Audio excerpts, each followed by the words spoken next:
Josh St. Clair, which heat did you get the pole in? Heat 1. Heat 1 pole? Oh, so Yeah, you threw the number one chip. pole. Okay, that's the one that counts. Josh, you've won this race twice. How you feeling today? I feel good. A lot better after that draw. Yeah. The car's got some decent speed. It's not top of the charts, but we'll be there in the end, I think. Now, what are some of the keynotes that they talked about in this drivers' meeting? I see a little bit of disgruntled people in there. It was pretty straightforward for the most part, other than the pitting, debating on one lap to come into the pits or as soon as the caution comes out. So that'll be interesting, depending on where we are on the track when the yellow comes out and how tight the field is. But it'll be a race. All right, Josh, good luck. Hey, thank you, guys. Next up, I got Chris Thorne. Looking fast out there in practice, my man, and you haven't even been here for a weekly show, so you just always save your stuff for the Coastal? Well, I don't know about that. Maybe it's just lucky. I mean, that was on four fresh tires, so, it's easy to go fast for 2 or 3 laps, so we'll see what it has during on a 200. People are still always looking out for you, though. Just in commotion on social media or whatnot, people are always like, you better watch out for Chris Thorne. He hasn't been here yet this year, but he's always fast. Yeah, I mean, fortunately the car is pretty consistent. Don't really have to change a lot on it. Honestly, just kind of bring it back almost the way it was the last time I was here. Just a few minor changes and roll it out of the trailer, and it's pretty good. All right, good luck, Chris. Thank you, appreciate it. All right, Nick Jenkins. Now, what were they talking about in the drivers' meeting that some people were on the fence about, the pit situation? What's going on there? Yeah, so what they were saying, when the yellow comes out, you can just drop down pit road whenever you want, or they wanted to know if they would rather have race control, say, when pits were open, like you do pretty much all the big races that I go to. But I guess now it's going to be, when the yellow flies, yank her to the pit and do what you want to do.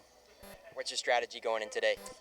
I'm just going to try to ride at the beginning of it. I just drew last place starting my heat, so everybody's in the show. I'm going to try to ride and save the lefts and wait till the tire change and see what happens.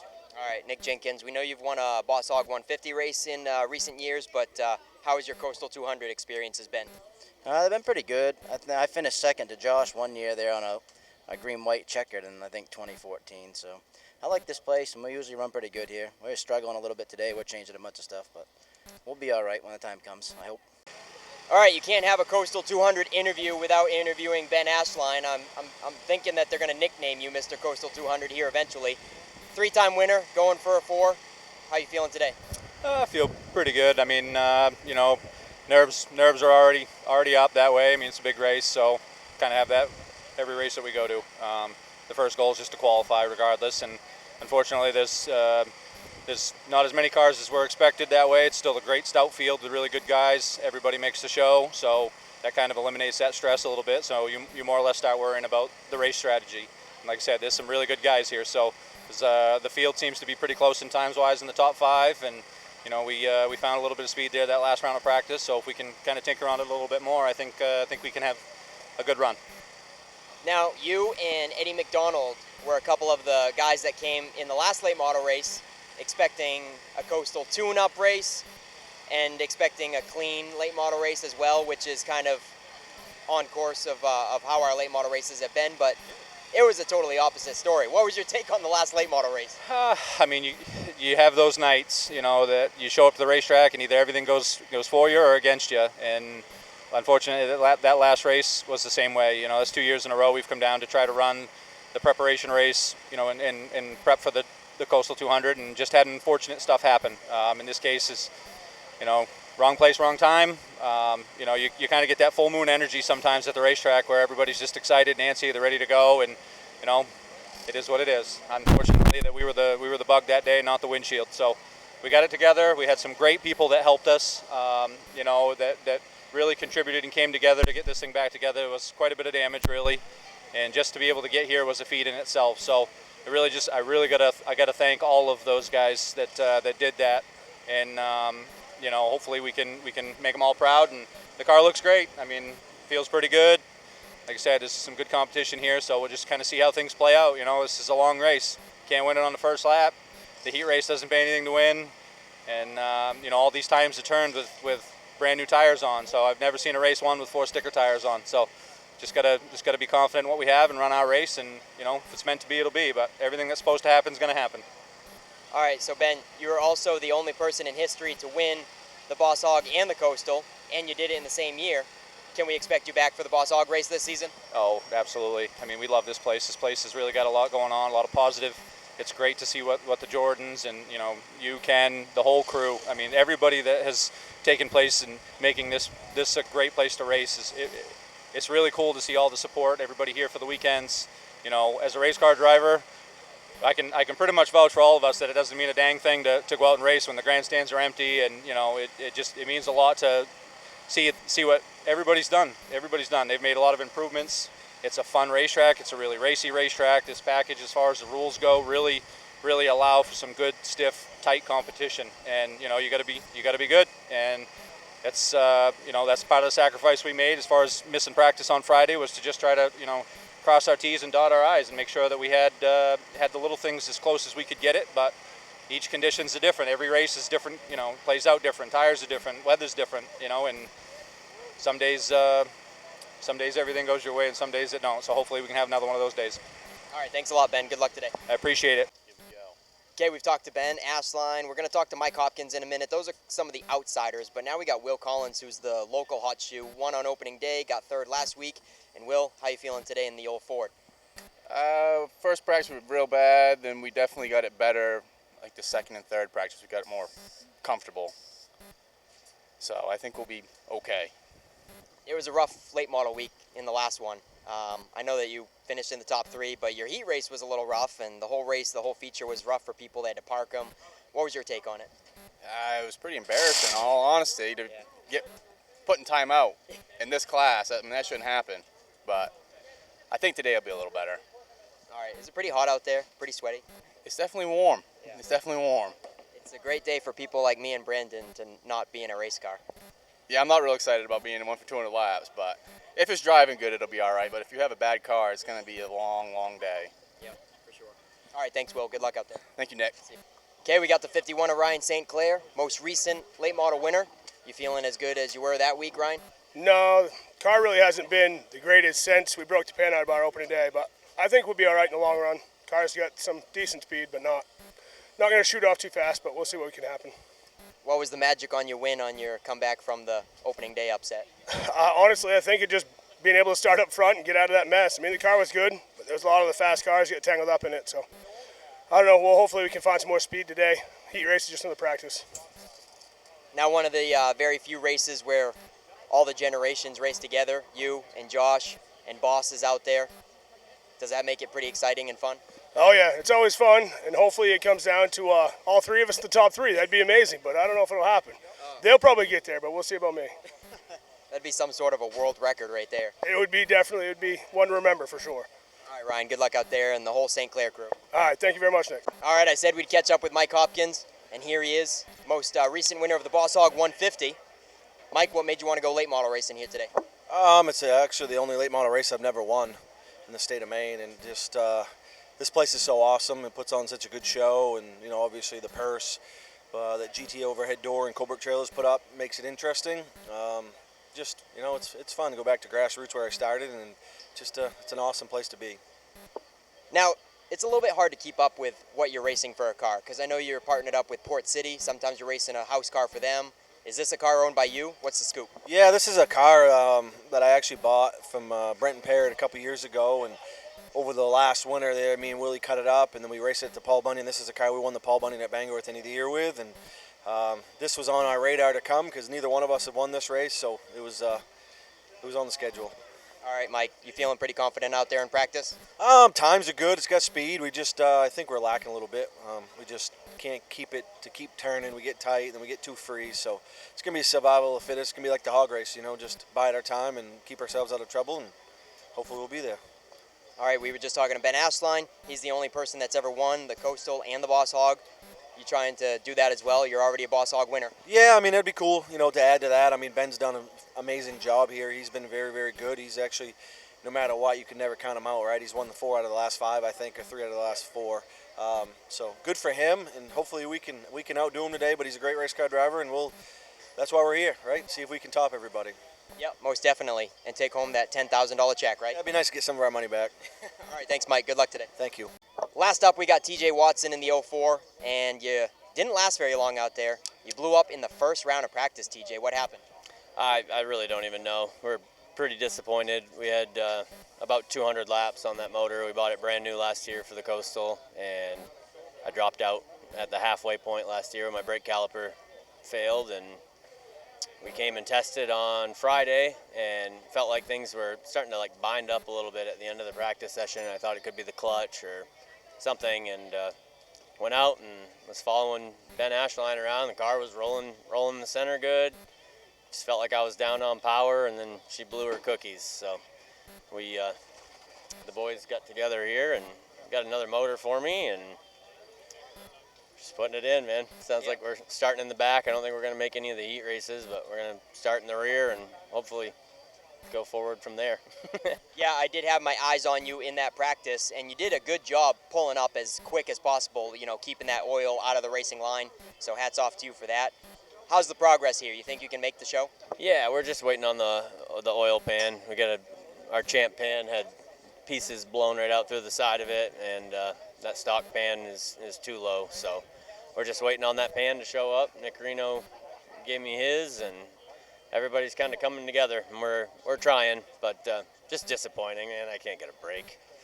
Came out of the car and smashed my helmet and just pissed off, ready to go tuna fishing, I guess. Oh, yeah. All right, well, we got about 3 or 4 hours till the 200, so I think you can get it done. Good luck, TJ. Yeah, thank you, man. We'll be there. We'll, I'm glad we're here, and just hopefully things start going a little bit better for us. All right, thanks a lot. Thanks, man. Grandpa to the grandsons. Let's turn them loose.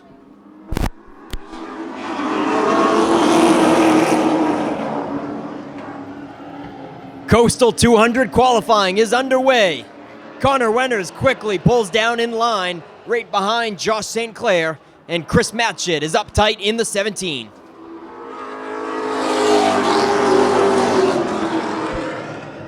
Brent Roy comes down quick over the nose of Boss Hog St. Clair.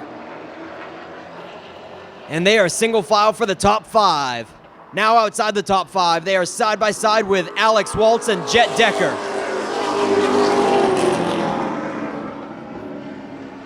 Connor Wenners puts a challenge up on the back bumper of Josh St. Clair. Wenners not letting him run away with this one.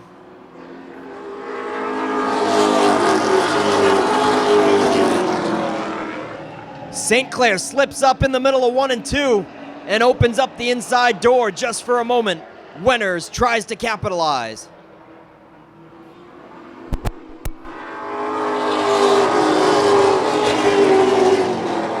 Chris Matchett reels them in, and they are bumper to bumper for the top 3, with Chris Matchett wanting a piece of the action. Brent Roy just outside of the mix in the 26.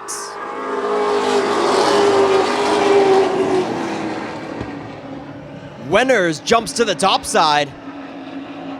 Matchett tries to capitalize now, but he might not be right there in time to take the inside away from Wenners.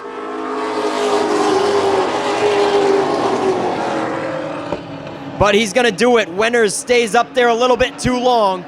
We are halfway through the first qualifier for the Coastal 200, and Chris Matchett now wants to move up to second.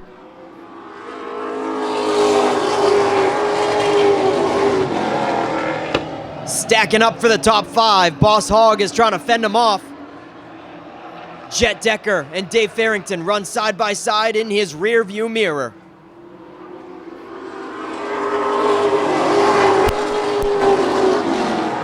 Back up to the front, Josh St. Clair is in all defense mode as he's got a rearview mirror full of the blue number 17. Matchett is all over St. Clair for the top spot.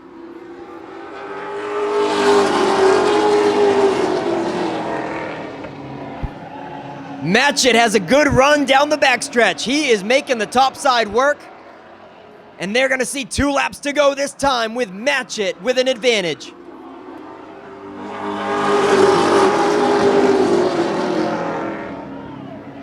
Oh my goodness, could we see Chris Matchett hold his first checkered flag at Wiscasset Speedway? I do believe white flag is in air this time.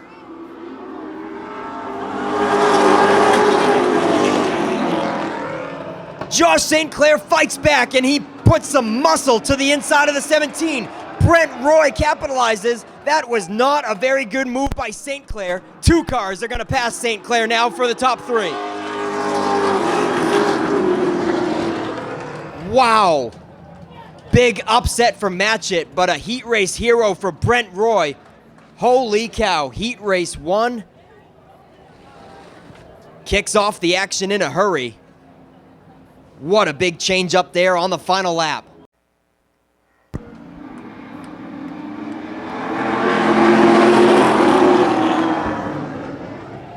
Contact right off the bat. Junkyard Joey Doyon cuts across the nose of Silas Ripley and quickly puts a couple car lengths between them. Daniel Harding as well passes Ripley on the high side.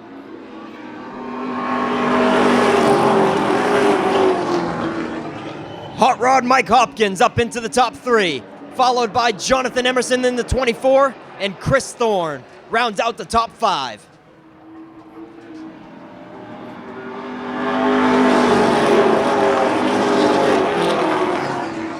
Daniel Harding making a peek to the high side, looking to take the top spot away from Junkyard Joe. Hopkins closes in on him as well, as it's a 3-car breakaway.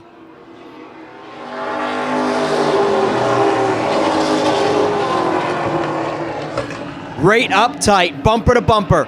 Junkyard Joey Doyon trying to fend him off, but here comes Harding to the high side of turn 3.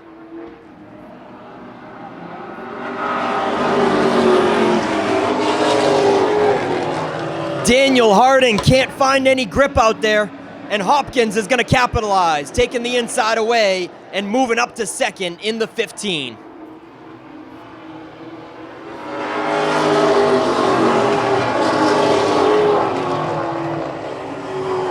Junkyard Joe now trying to defend the charge from Mike Hopkins up tight on his rear bumper.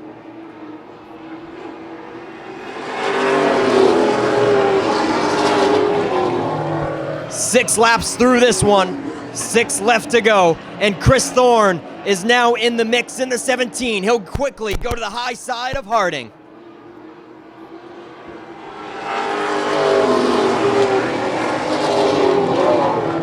Hopkins gets into the back of Junkyard Joe and moves him sideways to put the 15 car in command now.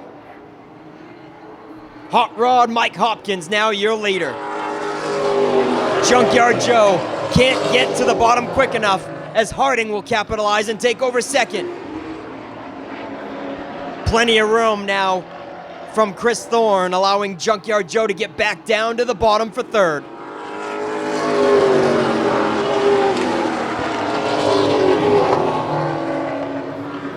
Still looking nice and racy in that 73 car, despite only sealing the deal for that car a few days ago.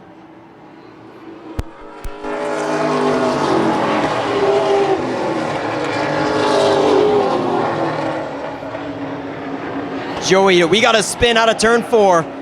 It's going to be the first caution of the day for the 8 car of Randy Barker. Let's get it back underway. 2 laps to go here in heat number 2.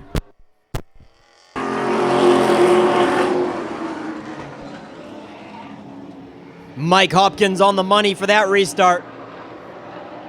Can Junkyard Joe capitalize from the restart and maybe get to the bottom of Daniel Harding?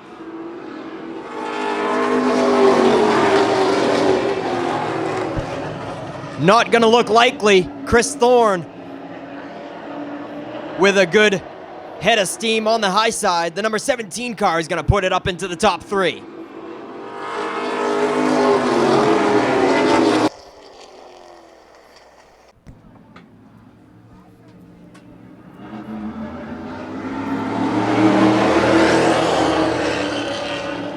Can't get any more even than that with the drop of the green. The pair of 15s up front with a nice even start. And both of them were some of the fastest cars in practice. Ashline and Hinckley. Hinckley, though, in the unpreferred high line. That's going to allow the outlaw, Eddie McDonald, to try to snatch second away on the inside.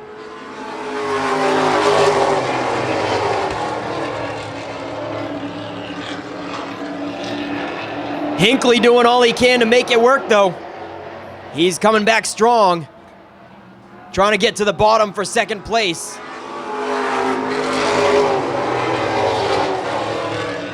Ben Ashline putting some distance on them as they race side by side for second place, Hinckley and McDonald.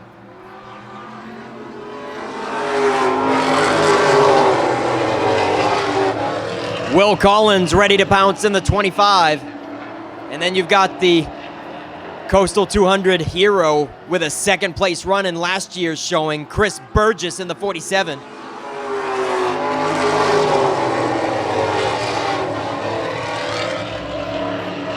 Kind of a Cinderella story there for Chris Burgess last year.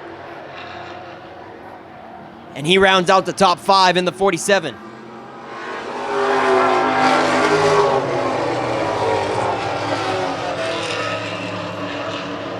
Hinckley not giving it up without a fight. We are halfway through it, and they are still nose to nose between McDonald and Hinckley.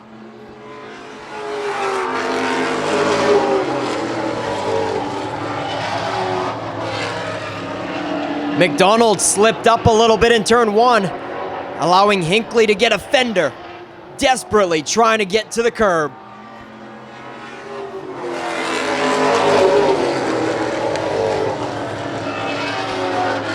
Such close quarters there between the two, with Will Collins waiting patiently, ready to pounce in 4th.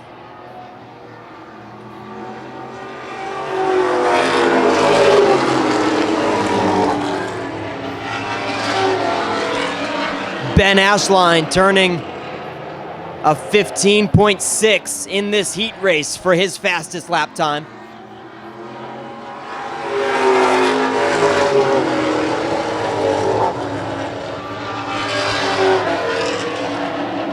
A lap and a half to go. Great racing for second. These guys have not given an inch. Still nose to nose, but McDonald slips up that time. What a save. What a save by McDonald. Keeping it off of Hinckley. And Hinckley finally breaks free and gets to cool down the tires on the inside, coming to the checkered flag.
Once again, ladies and gentlemen, we want to welcome you here to Wiscasset Speedway for the annual running of the Coastal 200 on this Memorial Day weekend. As we gather here today for our main event and get set for you to meet the drivers, we want to remind you, as always, of what this weekend is about. It is to remember those loved ones we've lost. It is to remember the ultimate sacrifice of the brave men and women who have given us the freedoms we enjoy, especially to enjoy racing on a beautiful day such as this. So before we give you the starting lineup, we do have some special guests here in the house today.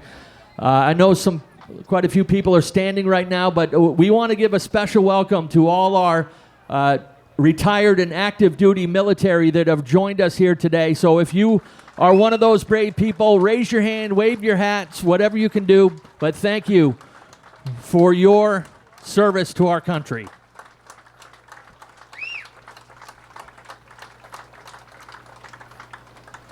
Now, folks, are you ready to meet our drivers?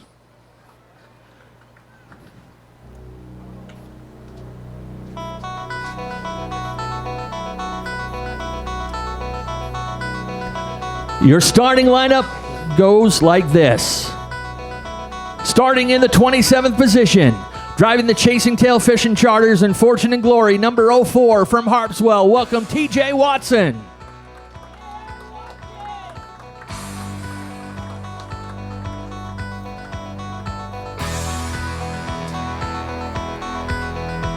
Starting in the 26th position, driving the Barker Build Homes and Steve's Family Market, number 8 from Wilton. Welcome, Randy Barker III.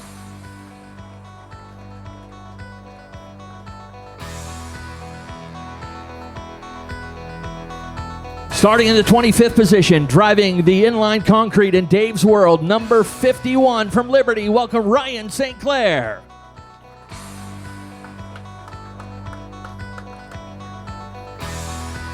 Starting 24th, driving the JMD Drywall and Urban Architecture, number 28 from Skowhegan. Welcome, James Doucette.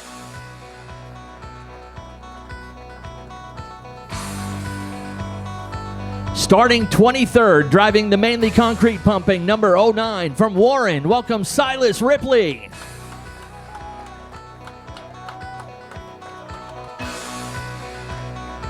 Starting 22nd and driving the KEA Incorporated and Sawyer's Cottages, number 00 from Walpole. Welcome, Alex Waltz.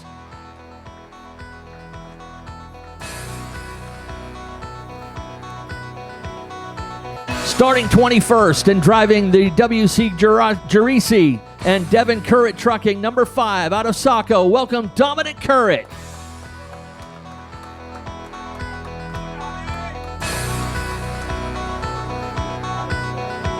Starting in the 20th position, a former Boss Hog 100 champion, driving the statewide foam and coatings, number 32 from Brownville. Welcome, Nick Jenkins.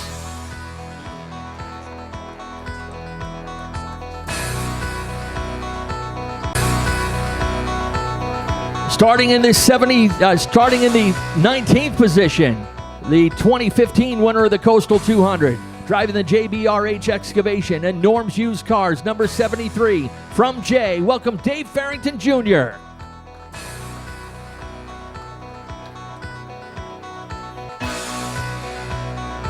Starting 18th, driving the Cahill Tire and Ward & Son Construction, number 05 from Wiscasset. Welcome, Brett Osmond.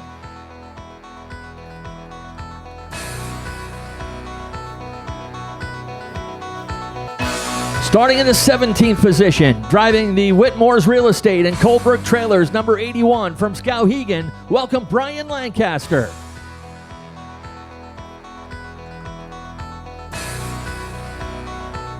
Starting 16th, and driving the Randy Keach Auto and Home Auto Group, number 01 from Chesterville. Welcome, Jet Decker.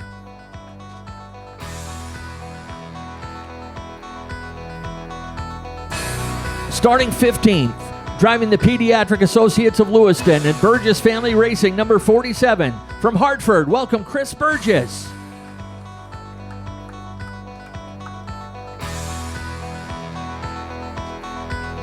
Starting in the 14th position, driving the Portland Glass and Emerson Pilot Cars, number 24 from Oxford. Welcome, Jonathan Emerson.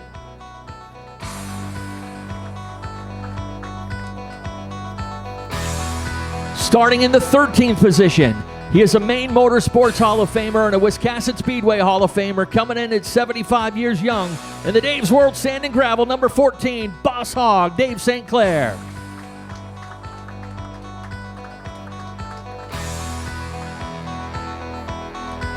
Starting in the 12th position, he is a former two-time champ and driver of the year in the Beckett's Auto Service and LS Concrete. Number 25 from Waldoboro, welcome, Will Collins. Starting in the 11th position, he is sponsored by Unity Raceway, the rebuild. In the number 73 out of Winterport, it's Junkyard Joey Doyon.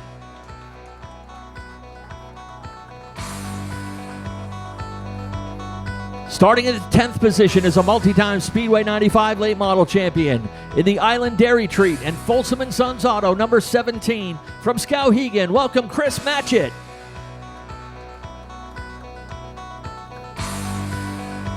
In the 9th starting position, he is sponsored by On the Level Construction and Grimm Construction. In the number 17 MA from Raleigh, Massachusetts, welcome the outlaw, Eddie McDonald.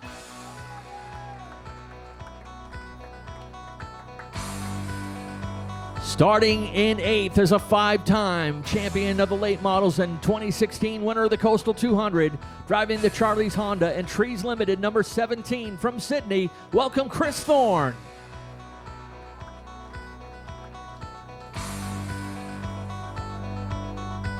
In the 7th starting position is a 2-time Coastal 200 champion and reigning late model champion in the Dave's World Sand and Gravel and M&S Painting, number 14 from Liberty. Welcome, Josh St. Clair.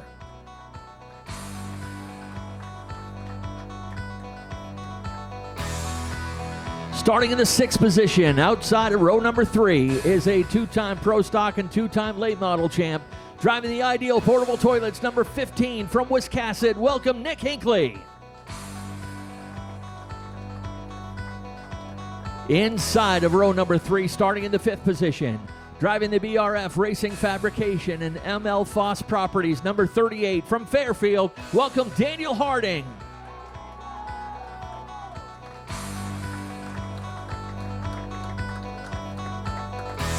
Starting outside of row number 2 in the 4th position, driving the Footbridge Brewery and Ace Well Service, number 4 from Edgecombe. Welcome, Connor Wenners.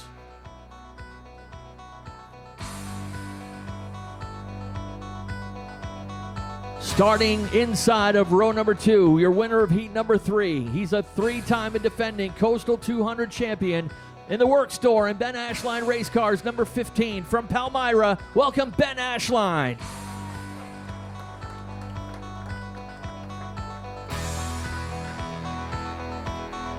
In the 2nd starting position is your winner of heat number 2. He's a 2-time winner of the Boss Hog 150 in the Coldbrook Trailers and Equipment Thayer Race Engines, number 15 from Herman. It's Hot Rod Mike Hopkins.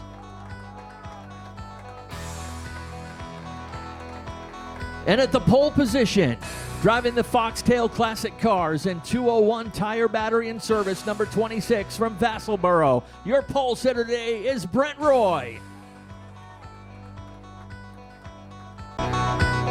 Well, we have the opportunity as well. We want to introduce some of our VIPs down in the receiving line. We have Dwayne Greeton from GT Overhead Door, and we have Josh Dow from Coldbrook Trailers and Equipment representing our sponsors today. All right, ladies and gentlemen, at this time, we ask that you all please rise, if able. Direct your attention to the flag in the middle of the infield. As here today to offer our invocation, we welcome Miss April Turner. Let us pray. Heavenly Father, today we remember those who paid the ultimate sacrifice on behalf of our nation. We pray that they are never forgotten, nor do we forget their families' grief. On this Memorial Weekend, we pray for peace, asking you to lead us into a world where no one must give their life in pursuit of freedom. We thank you for this beautiful day and ask that you watch over our racers, crew, staff, volunteers, and fans as we enjoy this race. May all who are here today feel your love and acceptance. In Jesus' name we pray. Amen. Please remain standing as today's national anthem will be sung by Miss Taylor Townsend. Oh, say, can you see by the dawn's early light what so proudly we held at the twilight's last gleam, whose broad stripes and bright stars through the perilous fight o'er the ramparts we watched were so gallantly streaming, and the rocket's red glare, bombs bursting in air, gave proof through the night that our flag was still there.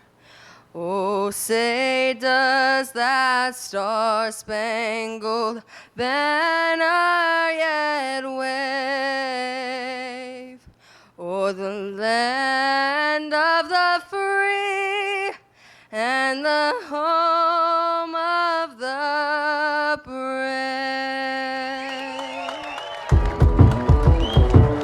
Thank you, Taylor Townsend. Folks, get settled in. Drivers, prepare your cars for competition.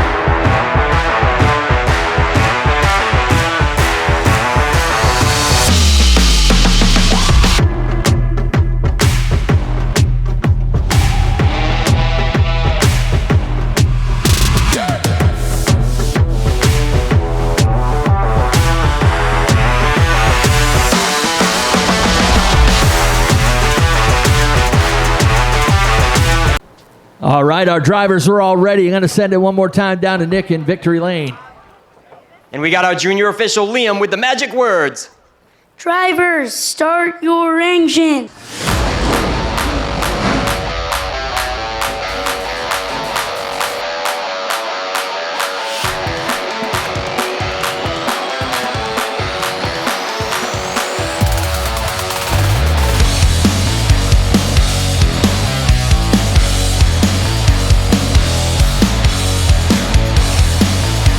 If you're able to, wave those hats, wave those hands, wave small children if you want. Let's cheer these drivers on and send them off with best wishes for a safe and successful race.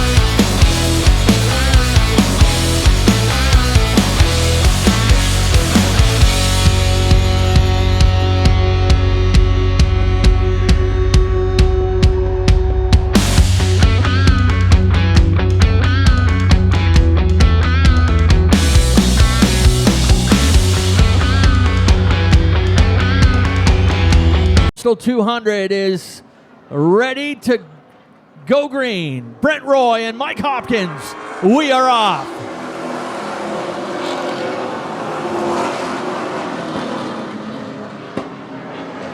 Everybody bunched up tight down the back chute as they turn into turn 3. Hopkins outside, Roy down low, Ashline in third.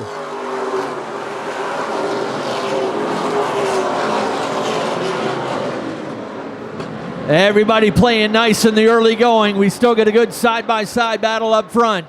Hopkins is not going to let Brent Roy take this race for himself. Ben Ashline, he's got a good spot there in third. Hopkins chops the nose off the 26, takes the lead for himself. Now Ashline jumps out of line.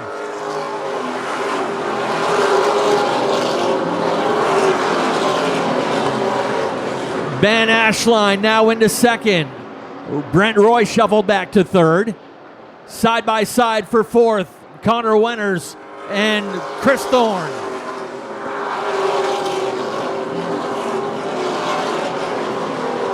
Ashline and Hopkins, two of the favorites here in the Coastal 200, now going wheel to wheel for the lead out of turn 4.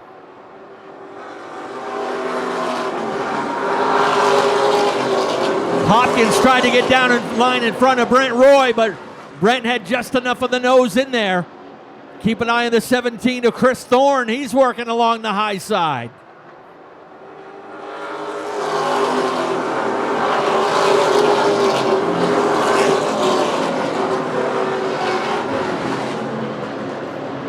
Couple more of the favorites back in the middle of the field. Josh St. Clair and Will Collins racing side by side for 10th and 11th.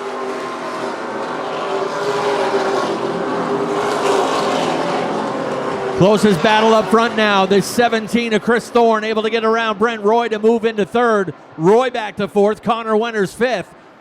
Daniel Harding sixth. Nick Hinckley seventh.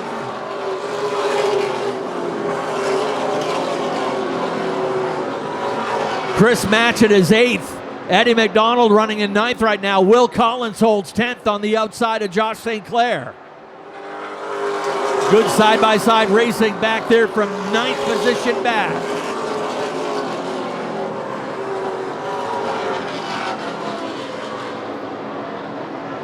Front nine out single file. The look back to the 14 and the 25. St. Clair, the defending late model champion, and Will Collins, top winner in the class, winning 5 of the last 6 races in this division. Collins finally able to take ninth away from St. Clair.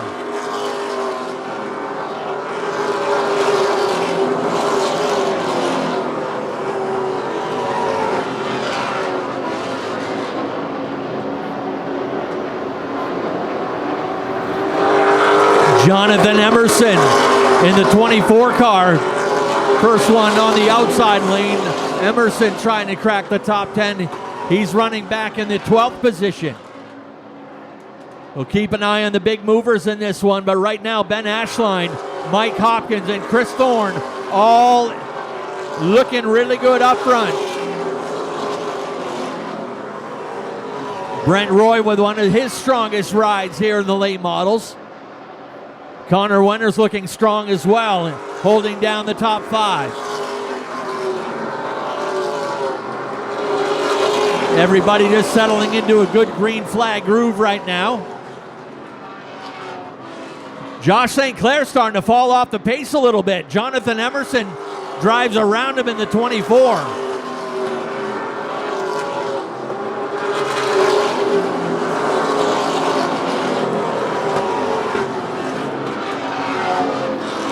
A little bit further back, Daniel Harding in the number 38 going for 5th on the outside of Connor Winters. Put Harding up one more spot now into 5th.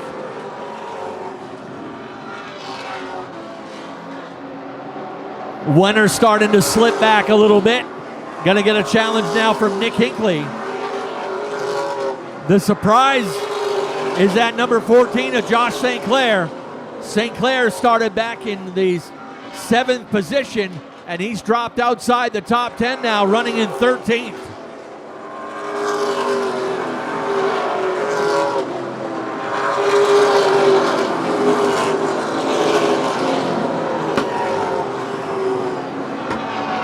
Lead trio now putting a little breathing room between themselves and the rest of the pack.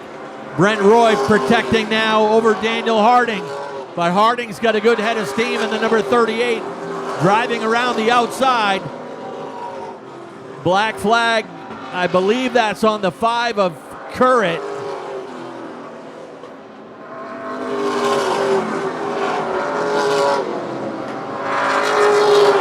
Not sure Dom Curran may be putting something down on the racetrack.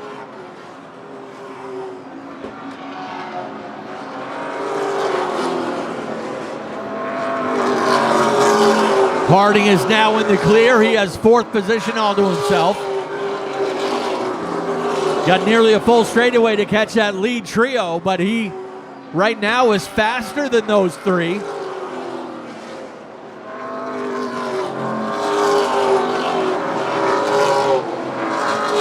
Last year in the Coastal 200, Daniel Harding was the last car in the lead lap in his first extended lap race.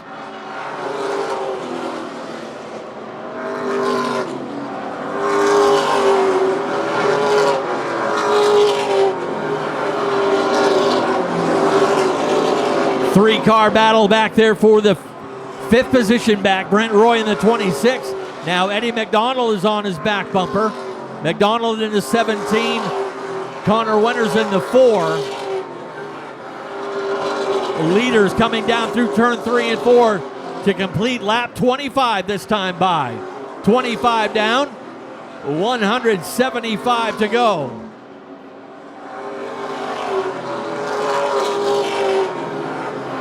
They'll work by the 8 car of Randy Barker. He'll be the next car to go a lap down. In the early going, you got to work on putting as many cars down a lap as you can. There's no lucky dog here in the Coastal 200. So if you can get them a lap down, your job is going to be that much easier, bringing home the big paycheck. $10,000 to win today. Brent Roy continuing to slip back a little bit. Wenners is now up to 4th. Fifth, that is, for Wenners. Eddie McDonald is in 6th and looking on the outside.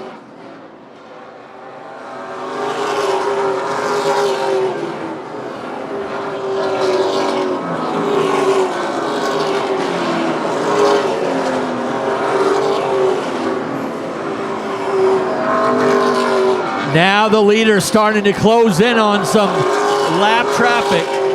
Got a line of cars they're going to have to work on.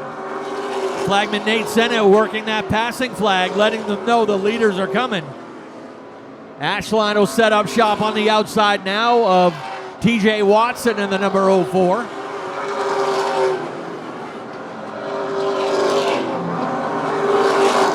Action all the way around this 3/8 mile track now, as patience now starts to play a big part. You want to maintain that lead, but you want to carefully pick your way by these cars to get them laps down.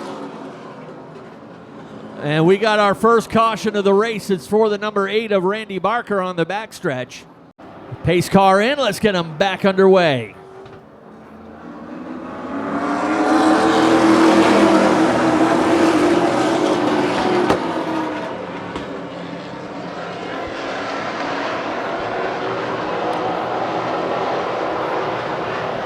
Ben Ashline right back to where he left off. Hopkins unable to surmount a challenge on the outside.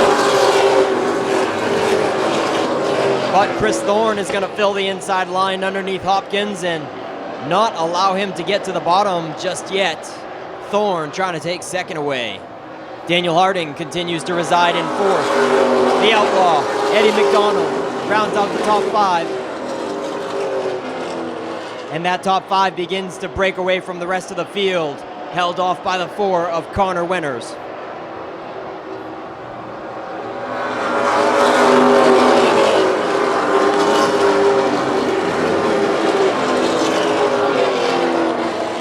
Mike Hopkins and Chris Thorne continue to go side by side for the second place.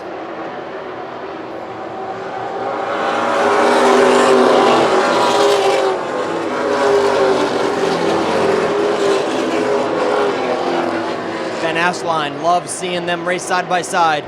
They're putting a lot of heat in their tires, going door to door right behind him. And Ben Ashline is just trying to stay on cruise control.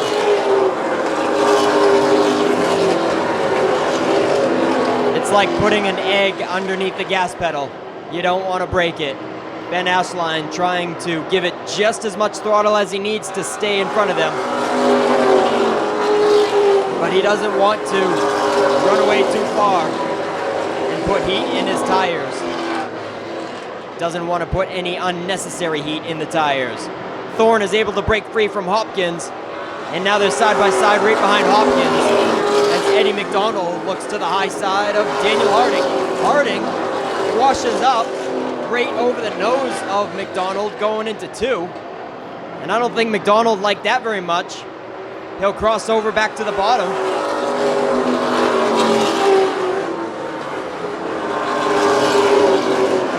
Eddie McDonald brings it up alongside Daniel Harding for 4th now, as Jet Decker passed Connor Wenners for 6th.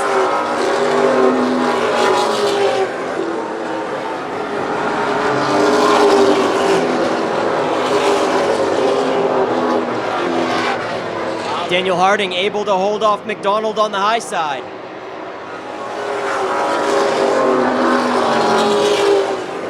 And Jet Decker pulling away from Connor Wenners.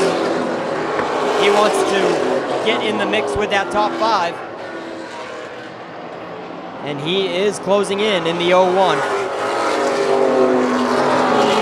Connor Renners makes up 7th. And then they are side by side for 8th and 9th. Dave Farrington in the 73. Chris Matchett in the 17. Things getting pretty heated in the back half of the field. Lots of double file action going on with the likes of Alex Waltz in the 00 and Nick Hinckley in the 15. That's the battle for 14th and 15th. Right behind Brian Lancaster in the 81.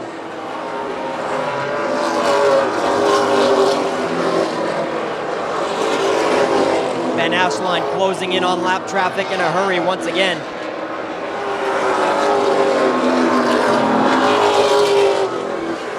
Took him about 20 laps to do it last time.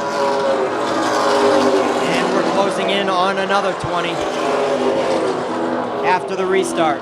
He'll be closing in on James Doucette in just a moment.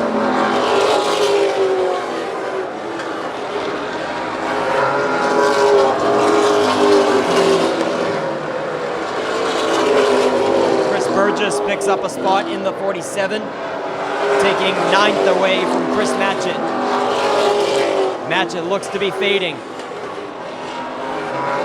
as he was challenging Dave Farrington just a few laps ago for the 8th position. But now Matchett seems to have fallen off the pace, and he's just now rounding out the top 10. Chris Burgess just snuck by in the 47. Back to the front. Ben Ashline closing in on lap traffic. Nick Jenkins in the 32 will be the next victim to go a lap down if we stay green. We're coming in on lap 50. 1/4 of the way through the race. Right now at the line. Mike Hopkins closing in on Chris Thorne. Battle for second. Hollywood, Mike Hopkins, down to less than a car length behind the back bumper of the 17, Chris Thorne. Daniel Harding comfortably riding in 4th. Exactly how he was right before the caution. You gotta wonder if he's got Jeff Burgess behind the mic spotting for him, telling him to save his tires. The legendary Jeff Burgess, crew chiefing on that 38 car, Daniel Harding, and mentoring the young kid.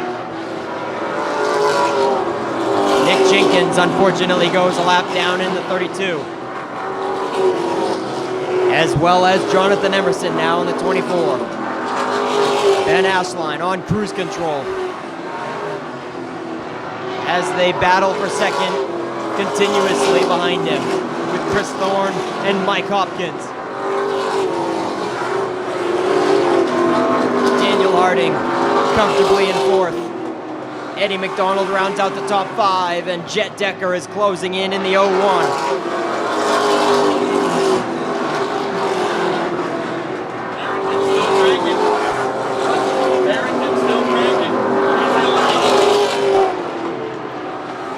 Farrington in the 73 is the man on the move now. He's motoring by Connor Winners on the outside for 7th now. Dave Farrington, I believe, started 19th. And he has picked them off all the way up to 7th. We're side by side for second, but we've got a parking lot in 1 and 2. Caution comes back out for the second time.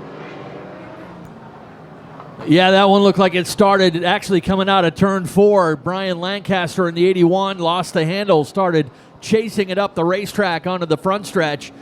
00 of Alex Waltz tried to stick the nose in there. And the Coastal 200 presented by GT Overhead Door and Coldbrook Trailers and Equipment. Ready to get back at it. 56 complete.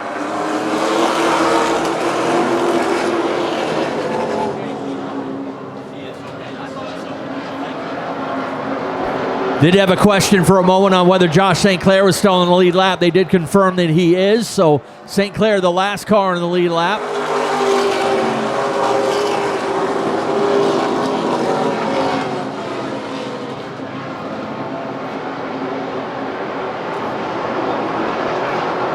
Actually, now after the restart, Ryan St. Clair, the last car in the lead lap. Same three going at it for the lead, but here comes Eddie McDonald into the picture. Eddie finally into the top 5. Harding and Decker going door to door out of turn 4.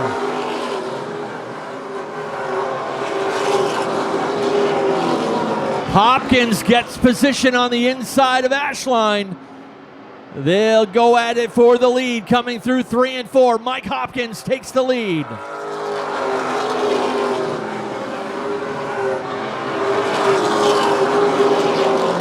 Chris Thorne had a shot at second, but backs out of it. Thorne, always a patient driver. Settles into third just ahead of McDonald. Decker is now up to 5th. Daniel Harding was as high as 4th. Harding is now slipped back to 6th. Chris Burgess, another guy up from the middle of the pack. Burgess is now up to 7th in car number 47.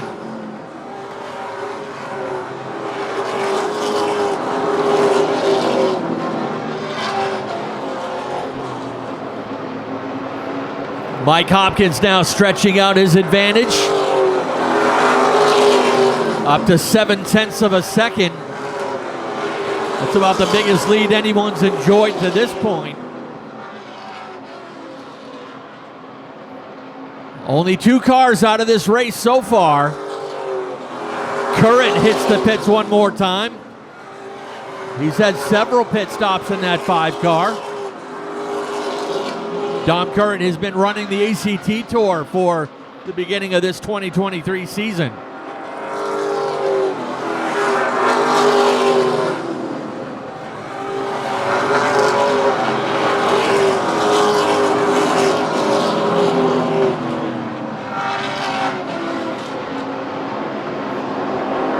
Everybody out single file now except a good side-by-side race between Chris, check that, the 4 of Connor Wenners and the 73 of Dave Farrington.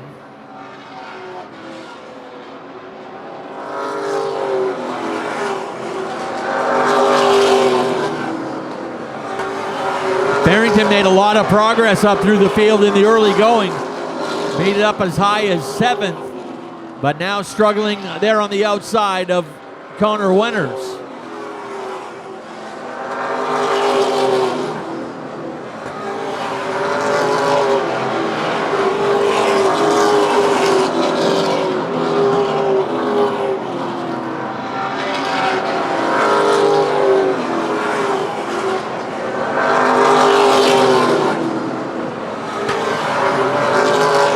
Right now, that's the best battle on the track between the 73 and the 4. Couple of guys hanging out deep in the field. We thought may make some progress, but they may just be biding their time to crank it up the second half of the race. We'll have to wait and see. Waiting to see if anything comes out of that 25 of Will Collins. He's been mired back in traffic. Collins running back in 13th right now.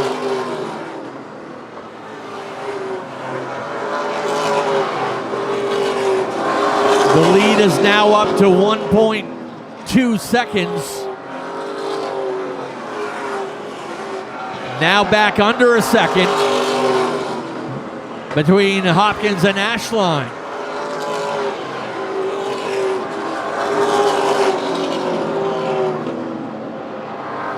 Working the passing flag on the 32 of Nick Jenkins.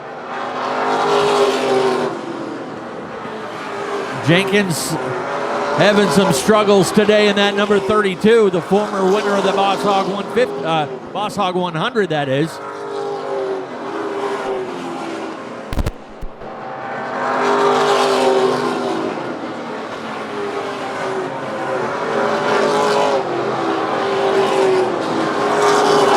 Hey, we've been wanting to check the progress of Joey Doyon. Remember, he dropped all the way back to start this race in 27th position. Joey Doyon now up to 15th in the number 73X.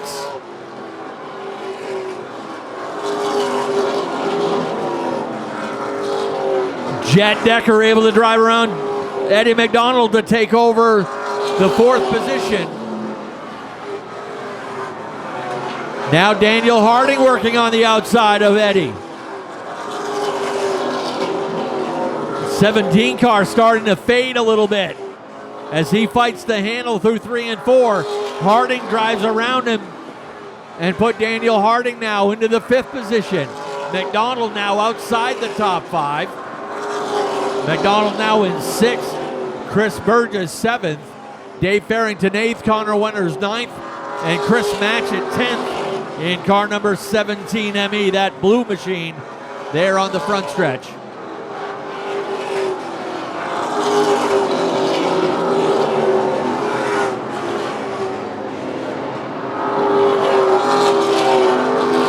Now the leaders starting to pick their way through lap traffic once again. Hopkins through 3 and 4 right now, and the number 15 on the outside of Jonathan Emerson. And he's got some side-by-side racing up ahead of him. Ben Ashline times it out just right. James Doucette in the 28 moves aside.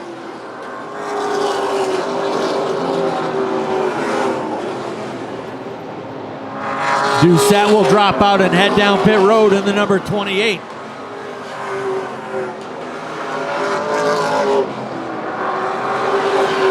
Your leader coming onto the front stretch, Mike Hopkins. Ashline keeping him in sight. That interval still right around 0.7 of a second to a second. Chris Thorne there as well in the number 17. Thorne running all alone in 3rd. Trouble on the front stretch. Couple more cars spinning over there in turn 2. Josh St. Clair spins around, and Ryan St. Clair here on the front stretch. The brothers both spinning at the same time.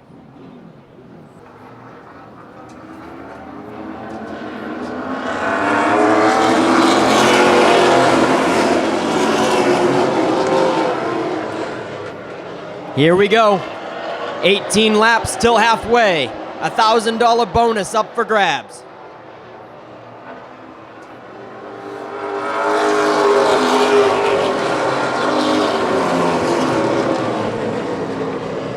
Connor Winters drops out in the 4.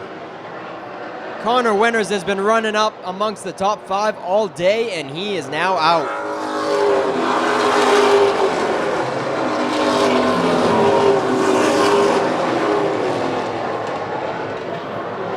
Hopkins turns up the wick, and he is pulling away from Ben Ashline with 15 laps left till halfway.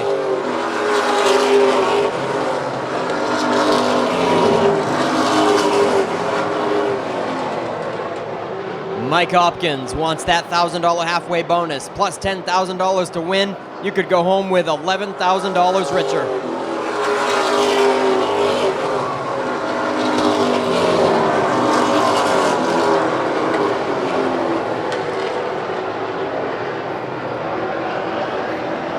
The man still on a move is the 73, Dave Farrington.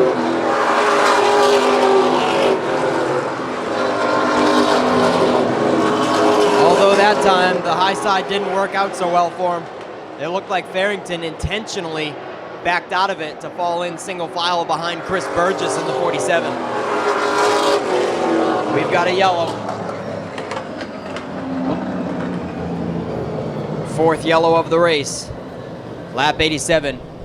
So now it's going to be a 13-lap dash to the halfway marker. We've got debris in turn 4. Reports of debris in turn 4. We're going to have a 13-lap dash to halfway now.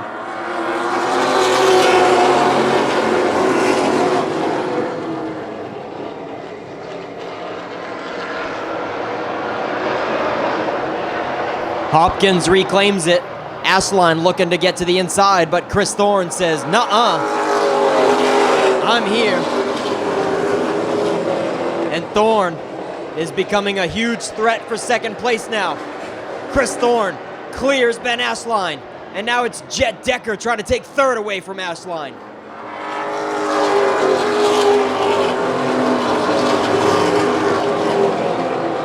Finally, Ashline finds an opening. and gets down to the inside in front of Eddie McDonald to reside in 4th. 10 laps still halfway.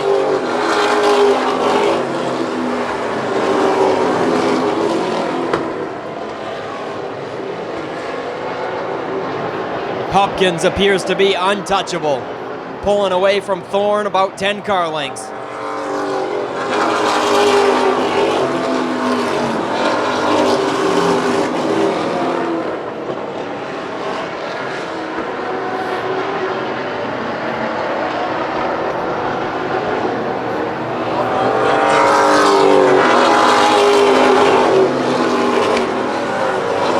Three wide action way towards the back of the field. Brent Roy, Hinckley, and Brett Osmond. Osmond pulls out of it, doesn't want to get shoved up into the marbles, and they sort it out. But they are still slicing and dicing way back there. As Brent Roy got into the back of Emerson and shook him up, Brian Lancaster making some small contact with the cars on the inside of him as well.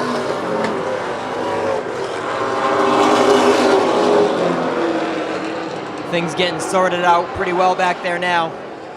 Brian Lancaster throwing anchor and falls back to nearly last.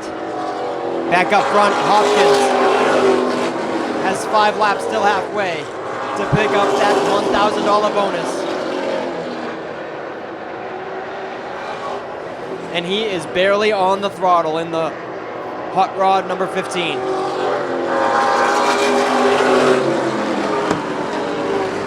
Ben Ashline making another go on the outside. Thorne currently holds down second, but Ashline has repassed Jet Decker for third and now works on Thorne in the 17.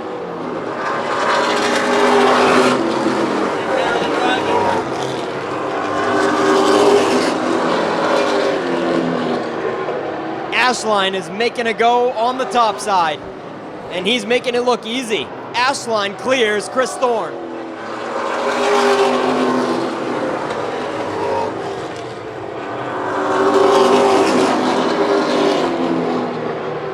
This time will be 1 lap till halfway for the $1,000 bonus going to Mike Hopkins.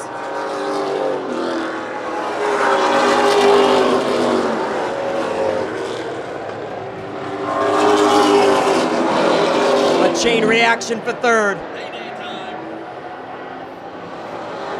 Halfway flags are in the air and the $1,000 bonus goes to Mike Hopkins. Now he's looking to make it an $11,000 payday, but they are seriously bunching up. Look who's coming around the high side. It's Daniel Harding, already up to 4th once again. That's where he left the track, in the 4th position to head pit side, and he has already climbed back up to where he left off. And he's gonna do one better. Now he's in the top 3 for the 38 car. Daniel Harding working the top side like a champ.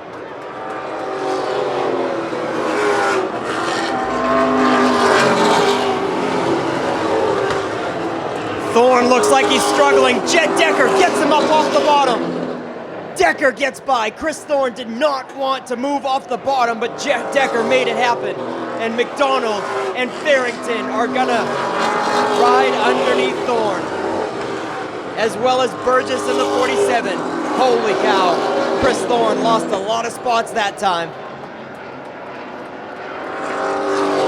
Hopkins on cruise control in the 15. Ashline, you gotta wonder if he's trying to chase him down or if he's on cruise as well, as there's still half the race to go to save your tires for the pair of 15 cars.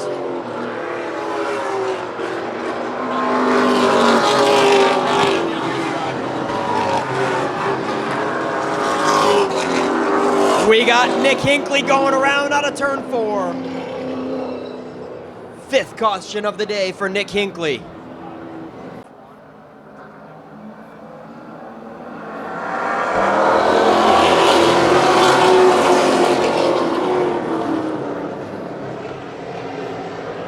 Eddie McDonald, the outlaw in the 17, is going to start leading his first laps of the race, capitalizing from all the heavy hitters going in the pits now.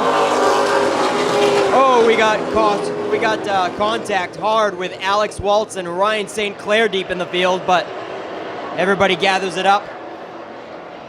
Daniel Harding yet to rejoin the field. Tough break for the 38 for sure.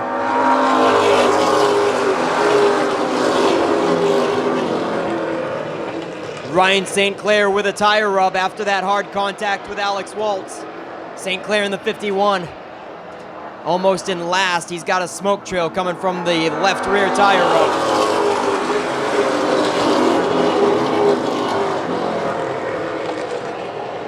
Dominic Currett maintaining with the leader, showing he's got speed, but unfortunately he's had difficulties all day and he's about 15 laps down. 3 wide again, and Brett Osmond gets way too high in the marbles. Gets in the slippery stuff and goes sideways into turn 1, but a nice save by the 05, and he'll settle back in with the field.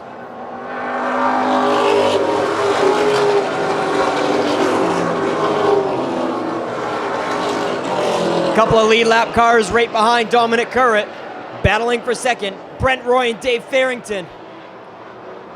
Currett is kind of throwing a curveball into that battle. This time Currett pulls up high and lets him go. Nice move by Dominic Currett, allowing Dave Farrington and Brent Roy to race on through and battle for second. Chris Thorne right there knocking on the door in fourth.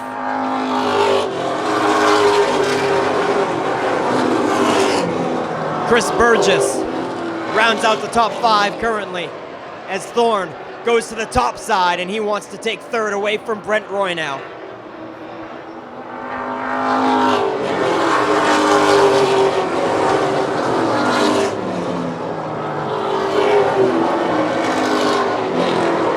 Dave Farrington looks to be the fastest car on the track right now, reeling down your leader, the outlaw, Eddie McDonald.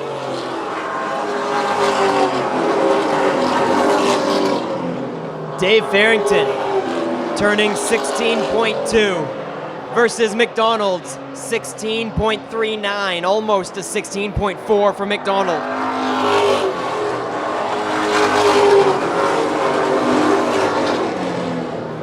Dave Farrington, 0.2 of a second faster than your leader, and he's closing in on the outlaw in a hurry. A 2-car breakaway as he leaves Thorne and Brent Roy in the dust to duke it out for third. Chris Thorne makes the high side work, and he takes third away from Brent Roy. Just behind Brent Roy, they are side by side for the top 5, Jet Decker and Chris Burgess. Burgess now on the top side of Brent Roy, and he's making a go at it.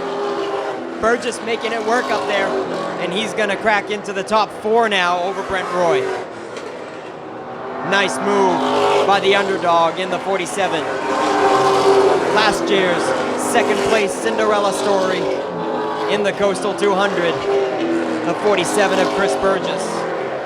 He'll break free from the field as Brent Roy now is in defense mode with Jet Decker, and now Ben Ashline and Mike Hopkins have caught up to the top 5, and they have moved to the high side, following each other. Ashline in front of Hopkins to the high side of the top 5, Brent Roy and Jet Decker.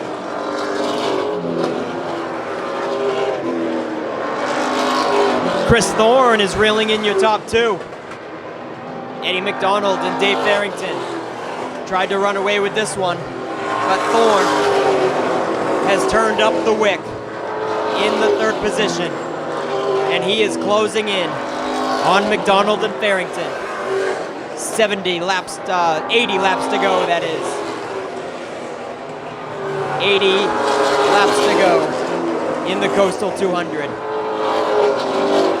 Chris Burgess breaks away free from the field as Ben Ashline and Mike Hopkins have broken into the top 5.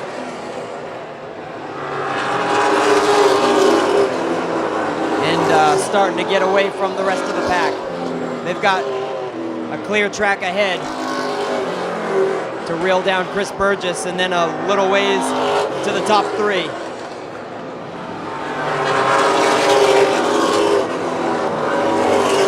back up there to the top 3. They will be getting into some lap traffic here shortly as Chris Thorne has caught the tail of Dave Farrington.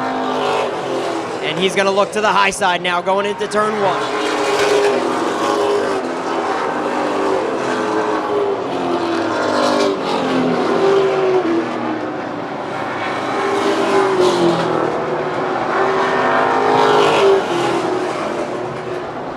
Boss Hog, Dave St. Clair, is already 1 lap down. He's going to go 2 laps down now to Eddie McDonald. And he'll pull it down tight to the inside and hopefully play nice for these leaders to scoot on by.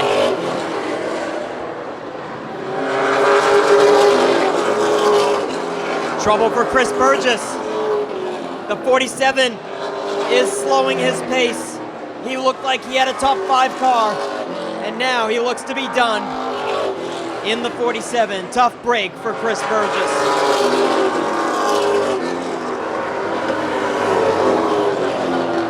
Ben Ashline and Mike Hopkins still nose to tail. And then Jet Decker in the 01 is not letting them get out of his sight.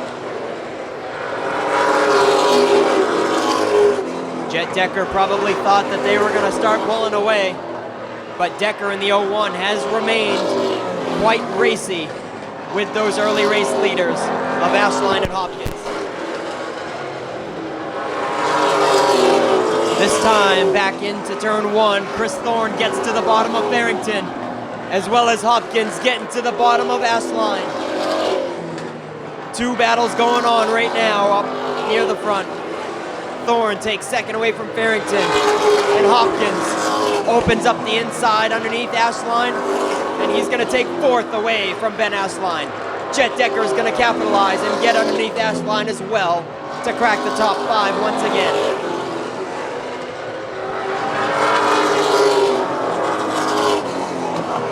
Chris Thorne looking to go for the lead now over Eddie McDonald. Another lapper of Ryan St. Clair right up ahead.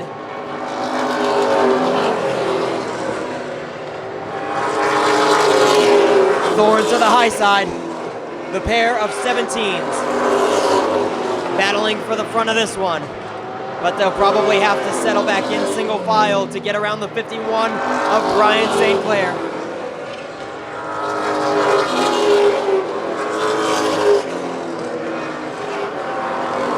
Eddie McDonald gets underneath Ryan St. Clair, putting him 2 laps down now.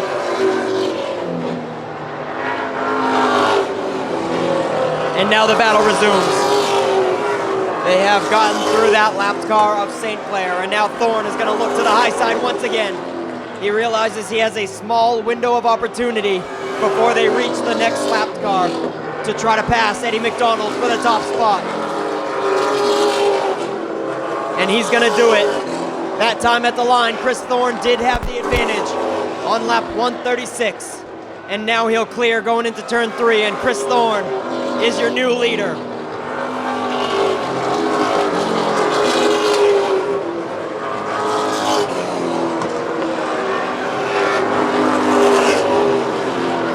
Farrington is going to try to do the same.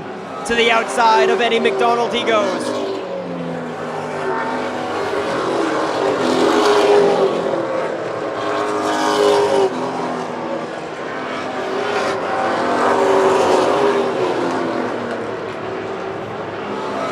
Farrington makes it look easy and takes second away from Eddie McDonald.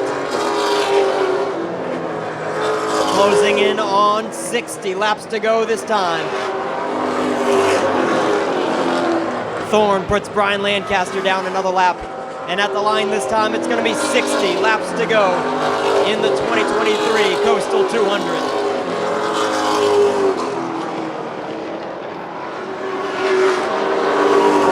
Mike Hopkins has caught 3rd place. He puts the bumper up tight of Eddie McDonald.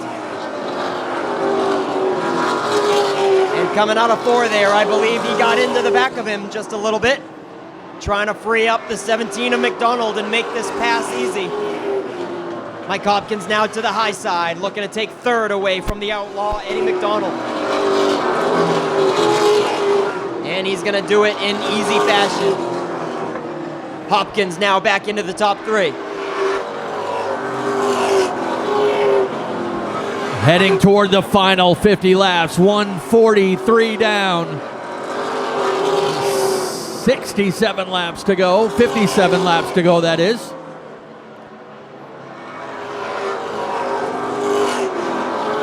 Thorne's got some clear racetrack up ahead, stretching out that advantage over Dave Farrington to about 1.3 seconds. Hopkins the fastest on the track right now. About a tenth faster than the lead pair. Decker able to get by. These guys really fighting the handle on these race cars. Eddie McDonald, the only driver that hasn't pitted for tires. So Jet Decker is now up to 4th. Ben Ashline 5th. Eddie McDonald has slipped back outside the top 5. And McDonald looks like he's slowing. Eddie McDonald has trouble into 17. And his day is done.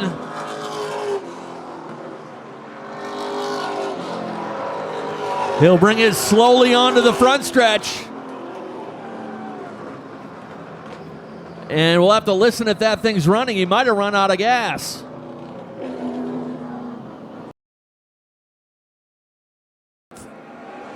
Off we go. Green is back out.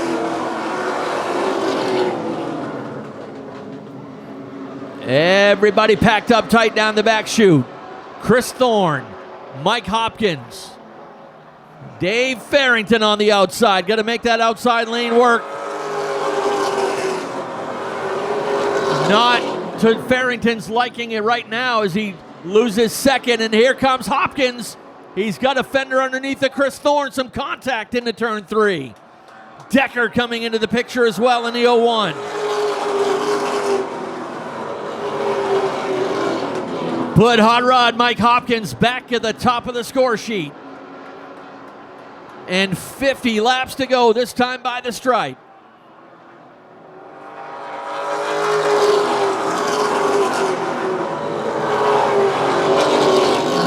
Chris Thorne caught on the outside in danger of losing another spot as Dave Farrington sneaks underneath. He's got a fender down low, and he'll pull up alongside.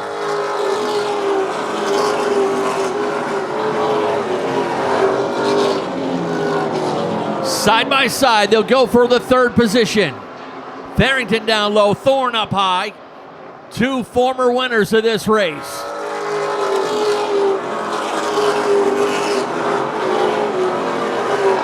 Keeping an eye on that 15 of Ben Ashline. He restarted at the tail end of the lead lap. He's patiently picking his way back through traffic. Ashline is back up to 8th.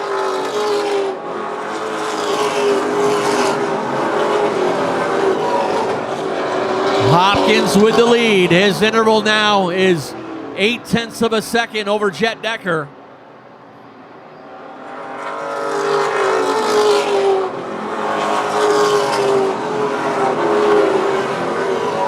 Watching those cars picking their way up through. Ben Ashline now up to the 6th position. He's bringing Brett Osmond with him. Osmond is up to 6th.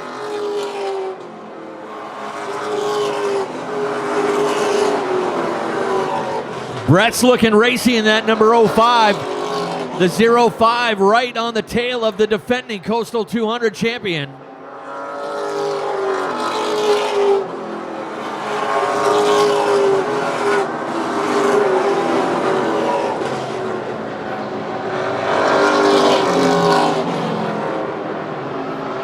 Mike Hopkins with plenty of open real estate up ahead. Patiently working those lap times is spotter Josh Dow in his ear, letting him know the interval. And with a big lead, you'll start to hear him ease it across the finish line.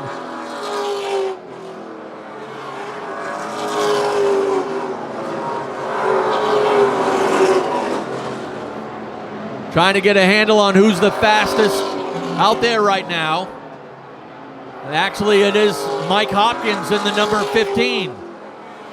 Hopkins 0.2 faster than the field that time by.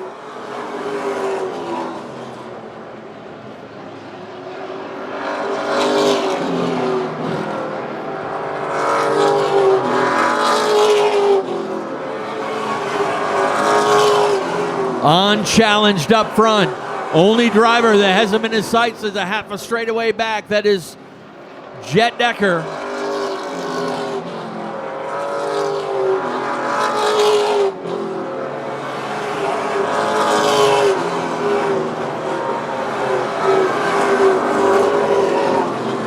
'75-year-old Dave St. Clair still out there cranking out laps.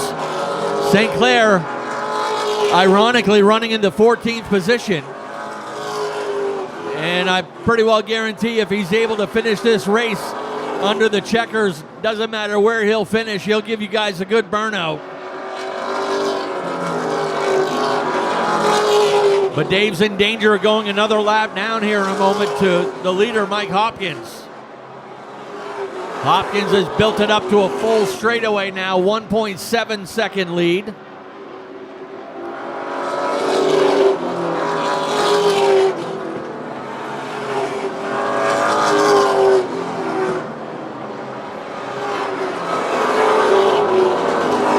'13-year-old Silas Ripley still cranking out there in the number 09.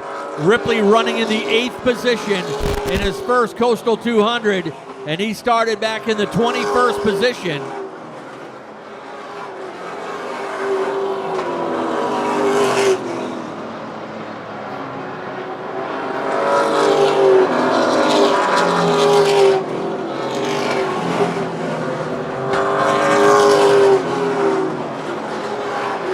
Right now, drivers starting to hear every noise in that car, every shake, getting them nervous.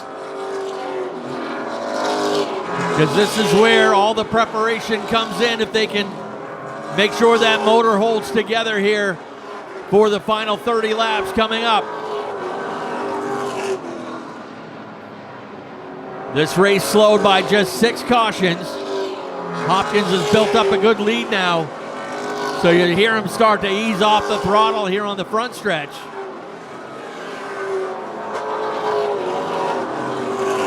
Gonna leave it for the other guys to sort out second and third. Right now, Jet Decker has it. Farrington third, Chris Thorne fourth. Brent Roy and Brett Osmond racing now for fifth.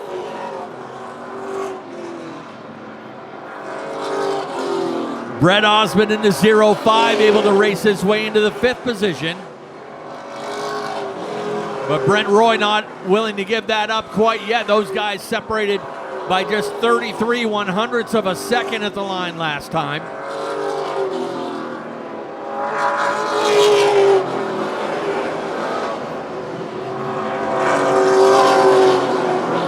Brent Roy able to get by, put the 26 car back into 5th. Now Osmond will switch sides and pull up alongside. Good battle up there for the 5th and 6th position.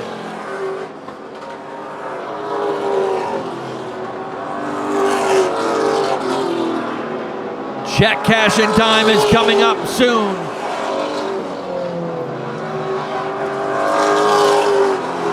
It's Mike Hopkins is eyeing 25 laps to go next time around.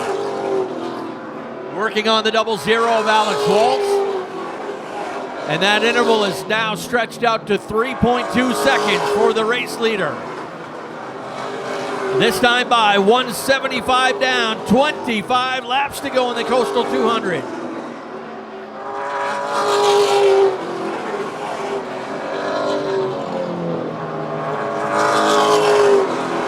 $16 cars left on the track. 14 cars still on the lead lap. Check that, 13 cars on the lead lap. Nick Jenkins in the 32. Been a long day for him. He is your last car in the lead lap. And Ben Ashline spins on the front stretch.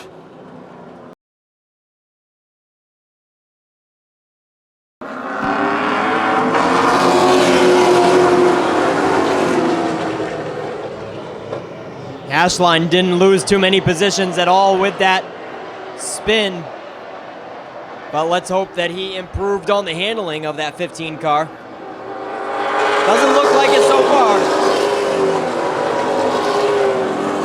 Ashline not looking good for the remainder of this race. Back at it how they were. Hopkins, Decker, and Farrington still 1, 2, and 3.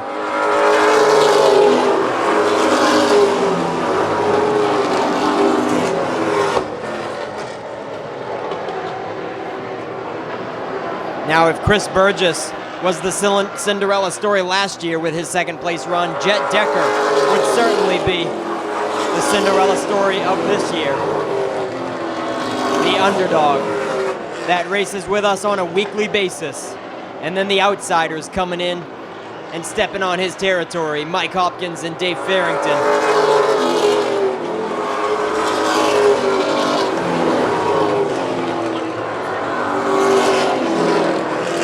20 laps to go in this year's portion of the Coastal 200.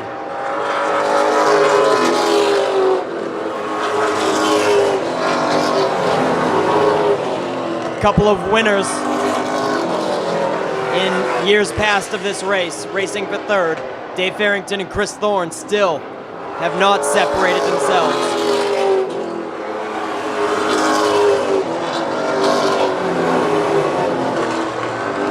Farrington has nothing for the top two, but now he's racing in defense mode to try to hold on to a top three and land himself in victory lane. Thorne fighting an ill-handling car. He gets sideways out of turn 4, and he loses another car length on Farrington. If he can keep it nice and steady and consistent, he can reel Farrington back in. But passing him has been a whole different situation.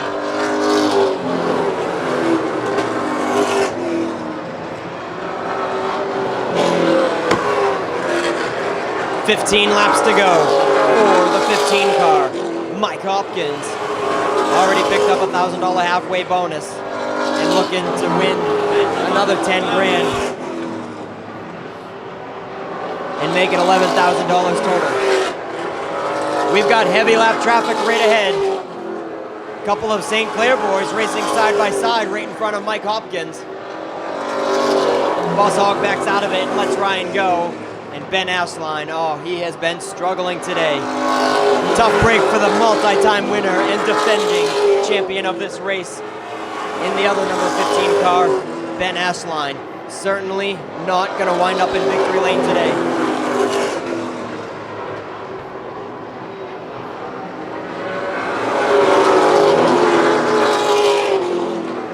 Ben Ashline was the most recent caution, and then he headed pit side, probably to throw a Hail Mary setup into the car, as they had nothing to lose, and it is not working out so well. Ben Ashline goes one lap down.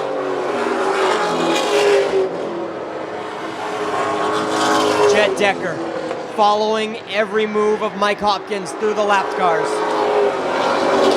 And Farrington still holding off the charge from Chris Thorne as we only have 10 laps to go. 10 laps to go in the Coastal 200. Hopkins, Decker, Farrington, Thorne, and Brent Roy in the top 5. 9 to go for Hollywood Hopkins.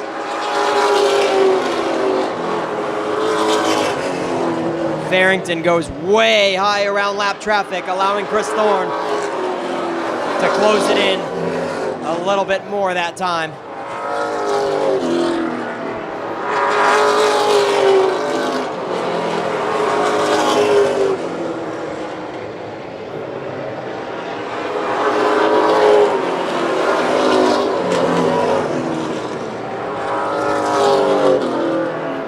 .2-second lap times for Mike Hopkins currently. And his fastest lap time of the race is a 15.9, so his pace has only dropped 0.3 of a second from when he was hammering up through as fast as he could versus cruise control now. Way out front of Jet Decker for this one, as he'll see 5 laps to go this time at the line.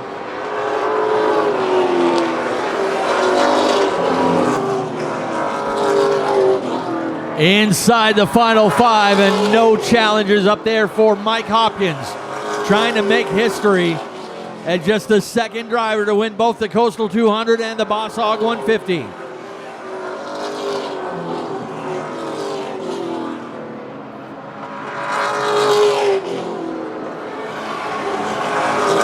Some lap traffic up ahead, but he's got a full straightaway lead. He can bide his time and carefully pick his way through.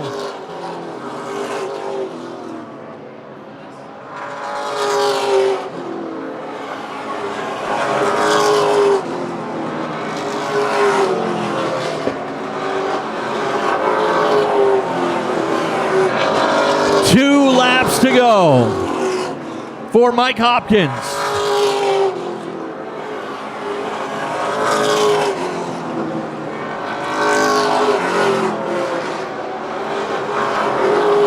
White Laundry ready to fly. No challengers for the 15. Final circuit, 3/8 of a mile to go. Final time down through turn 3 and 4. Checkered flag is up. Mike Hopkins wins the Coastal 200.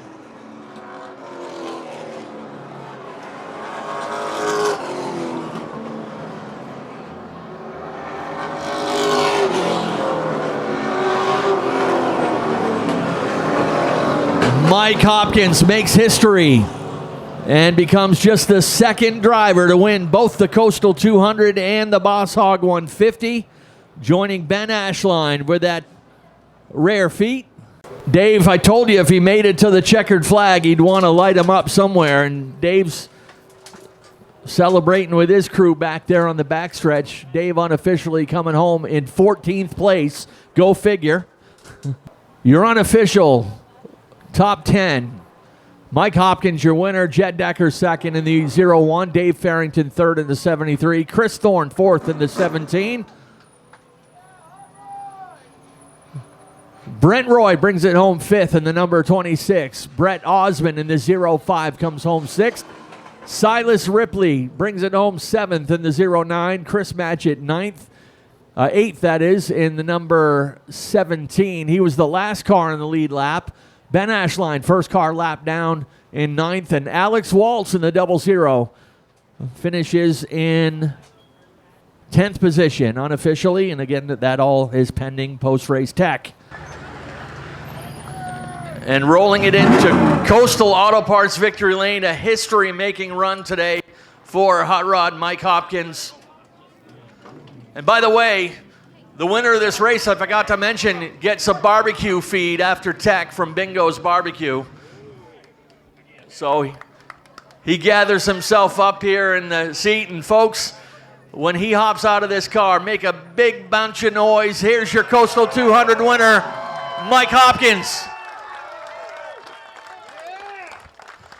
Mike, long distance races are no stranger to you. You've won big races up and down the East Coast. Where does this one was one that I know you've had on your, where does this one rank for you? Well, I cut my teeth in these things back home, and I've won about